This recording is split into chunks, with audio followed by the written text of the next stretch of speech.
That evening I tried to forget the conversation. Just before the final toast, everyone gathered around the fireplace. My former partner raised a glass and began talking about my career. People laughed when he mentioned some of the ridiculous situations we had survived.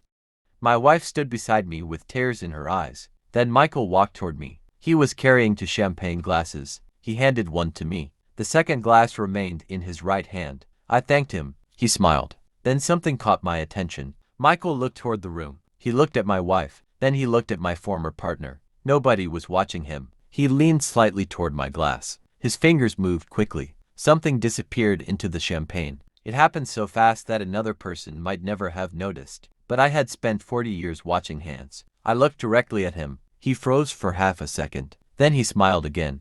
I smiled back. I did not accuse him. I did not shout. I did not tell anyone. Instead, I waited. When everyone turned toward the fireplace for the toast, I quietly placed my glass down and moved his glass closer to myself. Then I switched them. It took less than 2 seconds. Michael did not notice. My heart was beating faster than it had during some of the most dangerous moments of my career. I picked up his original glass. He picked up mine. Everyone raised their glasses. My former partner started counting. 3, 2, 1. Everyone drank. I only pretended. Michael took a larger sip. I watched him carefully. For about 30 seconds nothing happened. Then he laughed. He looked relieved. I thought perhaps I had misunderstood everything. Maybe what I had seen was harmless. Maybe he had dropped something innocent into the drink. Maybe I had spent so many years looking for danger that I had started seeing it everywhere. Then Michael stopped laughing. His face changed. He looked at me. His hand moved toward his throat. He placed the glass on the table. It slipped from his fingers and shattered on the floor.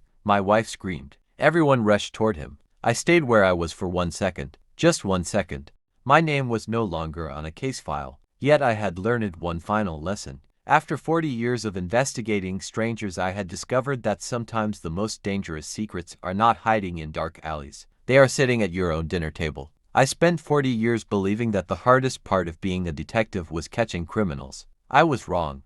The hardest part was accepting that sometimes the person you are trying to protect may be hiding the truth from you. That night I saved my own life by trusting one small detail that nobody else noticed. But I also learned that a father's love can make him blind to many things. My retirement party was supposed to mark the end of my career. Instead, it became the final case of my life. And when I looked at my son from that hospital bed, I realized something I had never learned from any police manual. Sometimes the most important evidence is not what someone says. It is what they do when they think nobody is watching.